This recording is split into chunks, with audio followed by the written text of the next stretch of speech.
নজর রাখবো পরবর্তী সংবাদে। বন্য হাতির আক্রমণে অতিষ্ঠ এবার সাধারণ জনগণ এবং রীতিমতো তারা দিনকে দিন আতঙ্কে গুজরান করতে হচ্ছে তাদের। এবং জানা গেছে যে তেলিয়ামুড়াতে কার্যত সেই ছবি এবং তেলিয়ামুড়া মহকুমার অন্তর্গত বিভিন্ন অঞ্চলে বন্য হাতির আক্রমণ। স্বাভাবিকভাবে একটা আতঙ্কিত রয়েছে সাধারণ মানুষ। একই রকম ভাবে গতকাল শেষ রাতের দিকে উত্তর কৃষ্ণপুর গ্রাম পঞ্চায়েত এলাকায় বন্য হাতির তাণ্ডব লীলা সংঘটিত করে। একের পর এক কৃষকের সবজি ক্ষেত থেকে শুরু করে বাড়িঘর প্রতিনিয়ত হাতির আক্রমণ নিত্য নৈমিত্তিক ঘটনায় পরিণত হয়েছে। গত রাতের ঘটনায় খবর পেয়ে সংবাদ সংগ্রহ করতে গেলে দেখা যায় যে একাধিক প্রান্তিক কৃষকের সবজি ক্ষেতগুলো প্রায় ধ্বংসস্তূপে পরিণত হয়েছে। এছাড়াও একাধিক বাড়িতে হাতির আক্রমণে রাতের আধারে আক্রমণ সংঘটিত করে এবং প্রচুর পরিমাণে ধান যেমন খেয়েছে, পাশাপাশি অন্যান্য বিভিন্ন সামগ্রীও খেয়েছে এবং যার কারণে রীতিমতো এবার কৃষকরা চিন্তায় রয়েছেন। এবং এই সংক্রান্ত বিষয়ে এলাকার একাধিক মানুষের সাথে কথা বলে যে বিষয় জানা গেছে যে তাদের দাবি হচ্ছে বিগত প্রায় 10 থেকে 15 বছর যাবত এই হাতির সমস্যা তারা ভোগ করছেন। সেই বিষয়ে এই মুহূর্তে কি আপডেট রয়েছে বা কি বলছেন এলাকাবাসীরা, শুনুন। ঘটনা জঙ্গলে বন্যা হাতি আয় ক্ষতি করতেছে কয়েকদিন ধরে উত্তর কৃষ্ণপুর আর কি।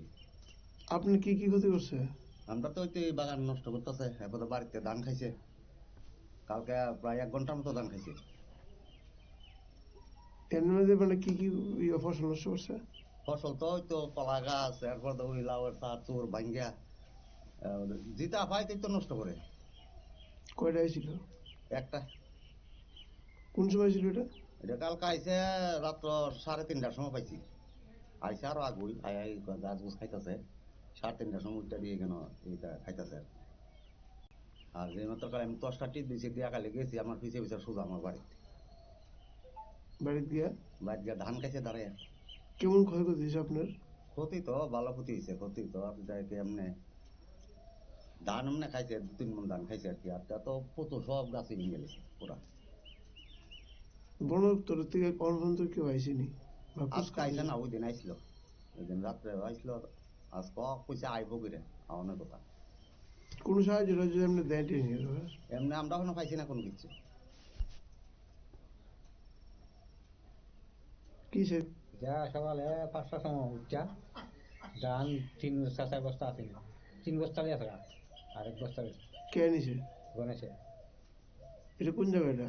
এটা কৃষ্ণপুর। কয়টা আইছিল? একটা।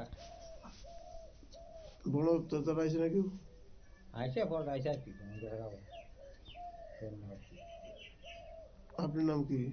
সরকার। এদিকে সবসময় আয় নাকি দিদি? সব সময় কি চাইতেছেন আপনারা? আমার কোথাও না কিটা দিব, কি চাইবো আর কিটা। কিরকম ক্ষতি হয়েছে আপনার? ধান হয়ে থাকা কিরকম ক্ষতি হয়েছে? 3 বস্তা ধান নিছে আর কোথাও আর কিটা।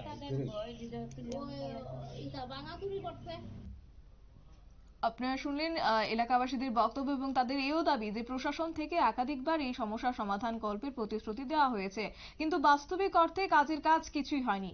একই এলাকার জনৈক মিন্টু ভৌমিকের দুটি গবাদি পশু প্রায় বছর খানেক আগে হাতির আক্রমণের শিকার হয়ে মৃত্যুর মুখে পতিত হওয়ার পর এলাকার প্রশাসনকে জানানো হয়েছে, কিন্তু তারপরও তারা ক্ষতিপূরণ দেয়নি। অর্থাৎ সব মিলিয়ে দাবি করা যায় যে এভাবে প্রতিনিয়ত কৃষ্ণপুর, উত্তর কৃষ্ণপুর সহ তেলিয়ামুড়া মহকুমার বিভিন্ন এলাকায় হাতির আক্রমণ বেড়েই চলেছে। তার পরিপ্রেক্ষিতে শুধু প্রতিশ্রুতি দিলে হবে না, কাজের কাজ করে দেখাতে হবে, এমনটাই কার্যত আজকে সেই এলাকার বাসিন্দাদের দাবি। নিয়ে নিচ্ছে ছোট্ট একটি বিজ্ঞাপন বিরতির, সঙ্গে থাকুন।